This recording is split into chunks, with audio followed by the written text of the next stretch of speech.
Good morning. Today's project with this car, it's a 300D W123. This one is a 1984. And what's going on is the heat isn't very good in the cabin. So it's, I pretty much can tell it's a monovalve issue. This monovalve is this guy right here. There's a bunch of seals and stuff and rubber parts in there that are degraded, so it's not functioning properly. It's not sending the coolant, the warm coolant, in through into the cabin to provide heat. So what we're gonna do today, and I've never done this before, is I'm gonna try out Klima's Monovalve circulator pump elimination kit. This is not an endorsement for them, but I am looking forward to try it. I've heard good things about it. They give you all the stuff that you need to do the procedure. They give you a little patch tube for the foam tube under the dash. They also give you all the parts for the vacuum, because you got to splice into the vacuum, and then they give you one of their new valves that's gonna open and close to allow the coolant in and out, and then they give us a solenoid as well, and then some what looks like great detailed instructions. So I've got the car up on stands to make it a little easier, so I can drain the radiator, because you have to drain the coolant in the radiator. It'll make it easier to get a bucket under there. So first things first, I'm gonna get the radiator draining, and then after that, I'm gonna pull the air cleaner, because you have to pull the air cleaner off. It's easier to do that. And I'll see you after that. So the drain plug on these is under the radiator right here. And so we'll undo that, drain that. Always a good idea to have a spare one when you do this. Because they don't hold up very well. They're plastic. They get old. So I've got a spare one to replace it with. So we'll get onto that. Also, don't forget to loosen the radiator cap. Otherwise it will create a vacuum and it won't all come out. So you can hear it draining. The lid of the air cleaner is just a 10mm nut. And then once you pull the air cleaner out, you got 3 more 10mm nuts inside the air cleaner to take off. And then you have this flexible intake here. And then also there are two, there's a hose clamp, there's a big, where it goes into the turbo. You gotta loosen this clamp up. And then I always also like to loosen the bottom one. And then pull this thing away from the turbo and lift it up. Okay, so the air cleaner's out. Right now is a good time to check your mounting bracket. This bracket looks like it's in good shape, and the rubber mounts are actually in good shape too, because if they're ripped off or damaged or anything, it's a good time to replace them, because the air cleaner will rattle up against the engine and make a lot of noise. Also a good time to check the rubber seals inside. Check those out. If you need new ones, now's a good time. Sometimes they fuse to the plastic. This turbo intake pipe, sometimes they fuse to it. If they're creating a good seal, it's fine, but now's a good time to check on those if they're cracked or shrunk or not very good. Also a good time is to check this this return. This is the vent that goes back into here, comes down into here, and then attaches to a drain tube which goes down into the oil pan. This thing is damaged, so I'm going to put a new, it's also hardened up, so I'm going to put a new O-ring on that. And then this intake has seen better days. Looks like someone's tried to make a weld repair. A pretty messy one. Not sure what they were trying to do. I must have had a hole in it or something. So I'm going to get this thing cleaned up. Might swap it out with a better one I have. It's not too bad. Once I clean it up and maybe treat the rust, it'll be okay. Oh yeah, you can see in there where that hole is kind of cracked and widened out. I think a bigger washer would probably help remedy that. That'd be totally fine. Anyway, air cleaner's out. So now we can get access to all the hoses. We're going to be taking out this circulator pump. We're going to be putting in one of they have a right angle supplied with the kit. Then we're going to be putting in the other valve and the other solenoid up in there where the monovalve currently sits. Then we're going to be running an air line, a vacuum line back to the climate line over there, and then a vent line. So first things first, I'm going to work on detaching this circulator pump. Again, this is going to drain some more coolant because there'll be some left over here. So I'm going to detach this, take this out, and then we'll put in the splice or the angle. If you want, while you're at it, doing this does not drain all the coolant. There's a whole bunch left in the engine block. There is a bolt, a drain bolt, and you can't see it from the top. It's underneath the turbo, about in there. That drain bolt is I think it's a 20 millimeter bolt. Get some thread loosening lubricant on there a little bit before you do the job, and you can undo that bolt, and a whole bunch more coolant will come out of the engine block if you want to actually get all of it out, because there's a considerable amount left in there. So if you haven't done it in a while, I recommend at the same time that you're doing this, because you've drained all the coolant anyway, get the rest of it out of the block. Careful with that bolt. Sometimes they're seized. So definitely put some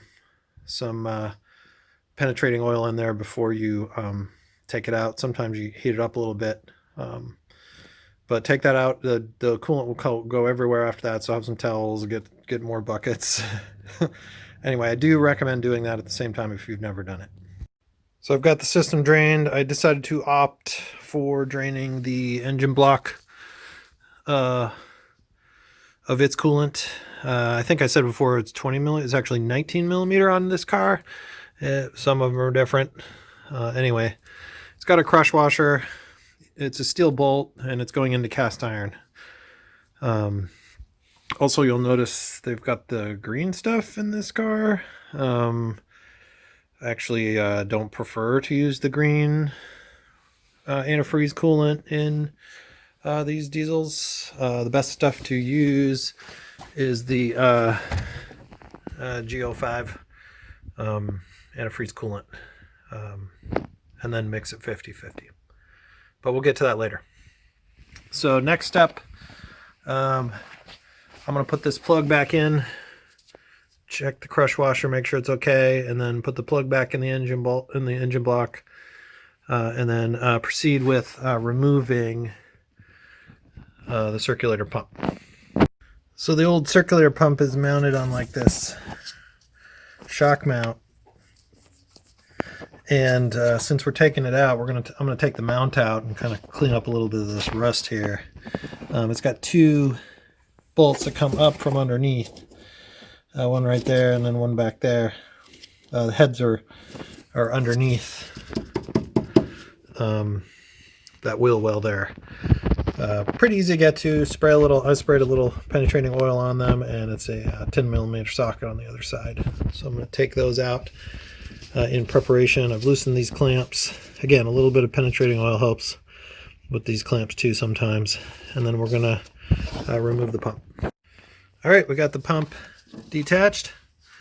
We unscrewed it from the bottom. We're going to pull this out. This pump still works, so I'm going to keep it around. It's recommended. The owner of Klima recommended me to put a few drops of ATF fluid in these bearings and then store this thing. They're expensive to get actual replacements. Anyway, I'm going to get this cleaned up, clean up these hoses. Also, the instructions indicate to just wrap this up with tape or shrink wrap, or sorry, shrink tube, because we're not going to be able to, we're not using this connection anymore because the pump's going to be gone. So I'm going to get this cleaned up. All right, the kit mentions the option of replacing this length, and they give you some hose in the kit to cut off a section of the hose and replace that piece. Since I'm in here, might as well. So I am actually going to cut off a piece about that long and replace this piece before we put in the elbow. All right, so we got the elbow in. We cut our piece, our short piece, and then we put the elbow in using the existing clamps. This piece still looked pretty good, so that's still in there. I've also taped up the connection to the pump, and then I've bundled it up in this zip tie that's already mounted in here in the body. Use decent tape. Highly recommend the Scotch stuff. If you use cheap tape, it comes off. Use good stuff. So now we're going to be working up and to eliminate the monovalve up here. So we'll be doing that next. So we're going to take out these two bolts here. I've already got one out. It's a 10mm socket head, and then we'll pull the electrical connector off. And then we're going to undo these two hose clamps right here, pull this valve out, and then clean. Actually, we're going to take this end off as well, and that end that's in there up next to the firewall. And then we're going to clean the ends of those steel pipes really well, because in between here is where we're going to put the new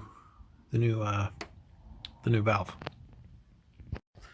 I've got the clamps off, and my hose right here seems to be kind of frozen on there or stuck on there, so I'm going to cut it off. We're not reusing these hoses, so I'm actually going to cut this off of this steel pipe.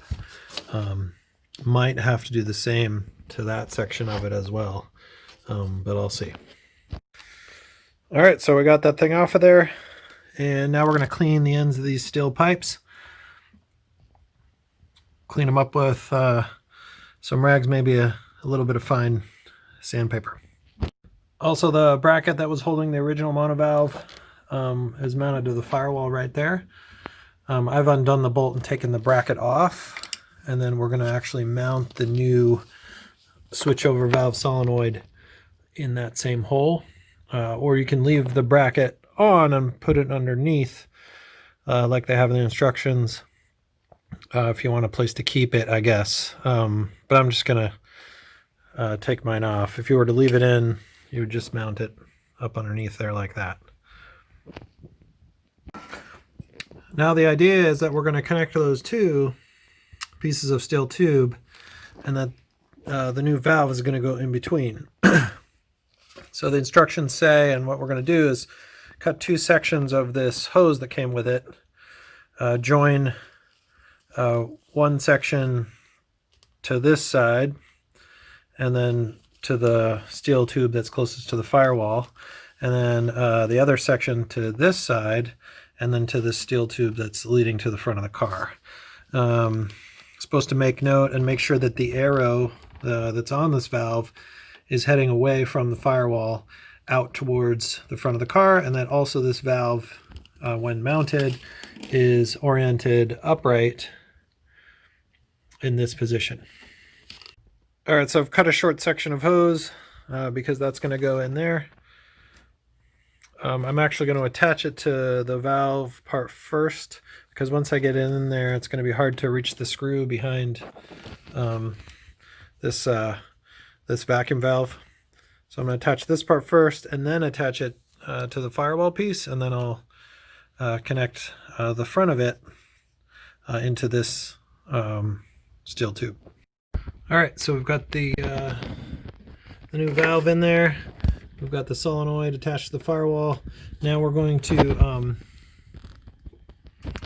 cut the connector off of this wire, because it's got to go onto the end of the solenoid here, the Pierburg valve, and then we're going to solder on the these new plugs on the end of it, because this doesn't fit on there.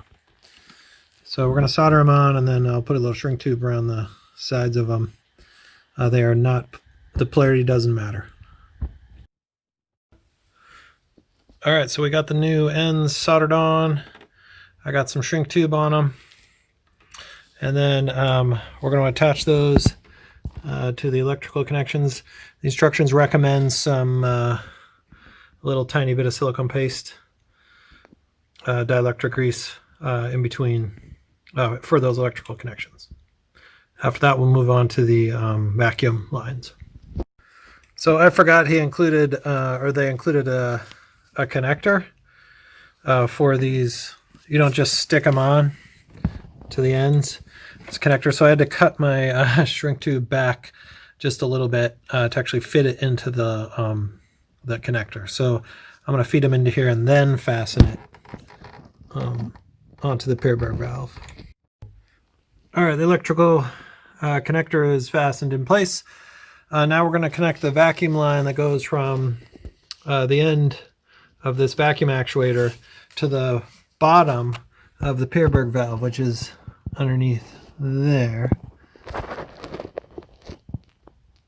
Right there. So in the kit, they give you a T and then silicone rubber, a longer piece, and then a shorter piece, and another shorter piece. This T connects to the this hose, which has what almost looks like a little cigarette filter. I don't know what it is, but it's basically the bleed off, so that the valve can bleed off the vacuum at the right rate. The end of this is going to go along the firewall and go through into the cabin, into one of the orifices up there. But anyway, this goes, we're going to put it on the top of the actuator, the long end, and then the short end is going to go up to the Pierberg.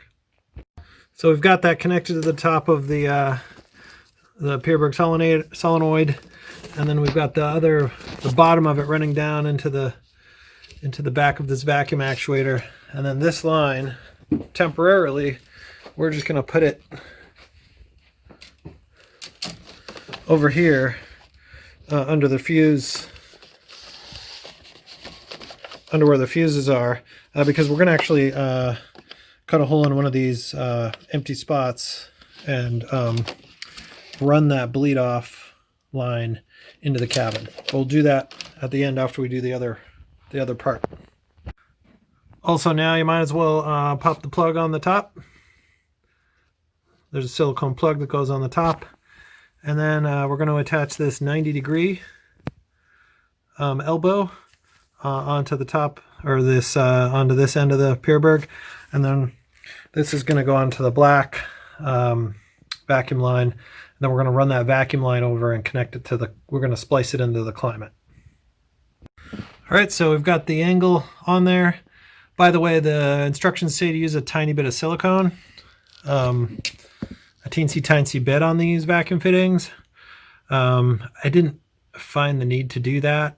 Sometimes when they're a little difficult, I actually use a little bit of saliva because it dries out and kind of leaves things locked in place. Maybe that's the wrong thing to do, but I found it works really well.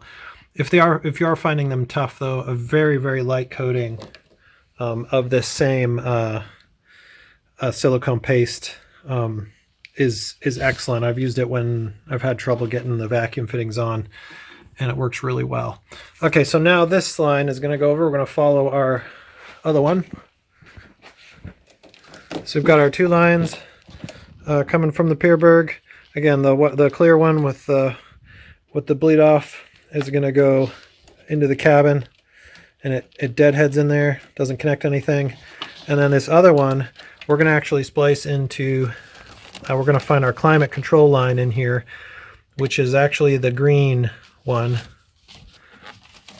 If you can see that, it's this green with a yellow stripe. That's the one. We're going to actually splice into that. We're not actually going to cut the line. I'm not going to. I'm going to actually put the T after this rubber basically junction, and then reconnect the climate up to one end of the T, and then the vacuum line to the Pierberg to the other end of the T. And they give you a T and 2 more silicone fittings to make that happen. All right, so it's coming over from the top of that valve, as you can see. I've got it coming over. I've got it doing a little loop behind the booster, and then coming up and around and going into our T right there. Remember, it's connected to the green and gold, or green and yellow line right there, like that. Make sure you haven't pulled off anything else. I mean, definitely now is a good time to replace this junction. These things wear out like crazy. This one's in good shape, but if it's cracked or anything, get a new one. Now's a good time. Last thing we're going to do, last step, is we're going to take this, the vent, and we're going to cut a hole in the top spot of this. I don't think it matters which one we do. Both of these go into the cabin under the dash, so I don't think it really matters which one we use. But we're going to remove one of these little plugs and then push in this bleed off vent. So I've actually pulled the bleed off vent off of this semi-rigid line, and then I've actually just poked a tiny little hole inside this one. In the end, I went with this one that's closer to the booster, and because I looked inside the cabin, and you know, they're both about the same, it doesn't really matter, but this one seemed to be less crowded. So I'm going to feed it through there, and then I'm going to go inside the car and put this back on inside. And the instructions recommended being inside the cabin about 3 inches or so, and we've got plenty to do that. So I'm going to do that now. All right, so there it is. It ended up coming out. It's got about 3 or 4 inches. Ended up coming out next to basically the cruise control unit.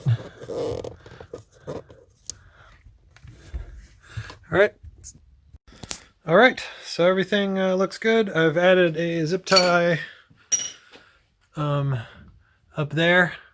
Keep those lines tidy and out of the way. I ran it through an existing one that was mounted to the firewall. And then I also added a zip tie right back here for this one, the vent line that goes back in through this big grommet orifice. I haven't zipped these up yet because we're going to test it first. But yeah, everything looks good. Remember, we've got our angle in here, bypassing the pump. Then we've got the vacuum actuated the valve that opens up the pathway to the coolant, opens up to allow it to circulate in the cabin for the heating. And then we've got the Pierberg, which is electrically activated.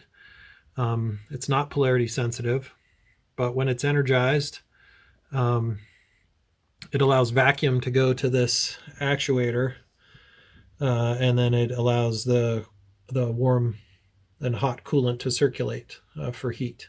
So all in all, this is a much simpler system than what was in there before. The previous monovalves are notorious for they fail. I've had a couple fail and you don't have heat, and there's a bunch of rubber seals and complicated things in here. They sell kits to rebuild these, but they're really cheap, and I've tried them and they don't actually work very well. They fail really quickly afterwards, or they don't work at all.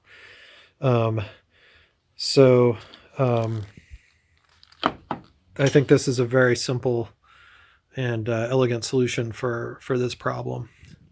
So now all I have left to do is I'm just going to check all my clamps, check all my fittings and connections, and then I'm going to refill the system with coolant. I already put the plug back in the engine block that I took out because I drained the whole thing. I'm also going to remember to put back in the radiator plug. You'll notice that one The plastic is degraded, so I'm going to actually use a new one. It's a good idea to use a new one if you can every time. So I'll plug it back up, and then we will refill it with coolant. Again, I like to use the Go5 coolant. It's the best stuff for these engine blocks. 50-50 mix, and then also it's best to refill the coolant system starting by refilling it from this line that goes into the water pump, or sorry, into the thermostat, and then fills up the engine block. And after you've got that filled up so that it's coming out, reattach it, and then fill up the reservoir tank. Also, another thing to note is that after we've drained all that coolant out, even though we are refilling through here and then also the reservoir tank, we're going to run it for a little while to see if the system burps a little bit, basically releasing all the air. If it does that, we'll have to refill and add more. Best way to get it to burp is to run it a little bit, check the levels. Then I'm going to actually run it around the block once, check the levels. Keep doing that a couple times. Eventually, if it's going to burp, it'll burp and let all the air out. And then you'll have to add coolant to make it right. But just be fastidious about checking the levels and making sure that you get the air out of the system. If you're patient, it's not too big a deal. Also, lastly, I didn't show this at the beginning, but every time you work on your car, it's good to disconnect the ground terminal. I did that earlier, and I've already reconnected it from the battery before you do any of this stuff. Thanks for watching, and talk to you later.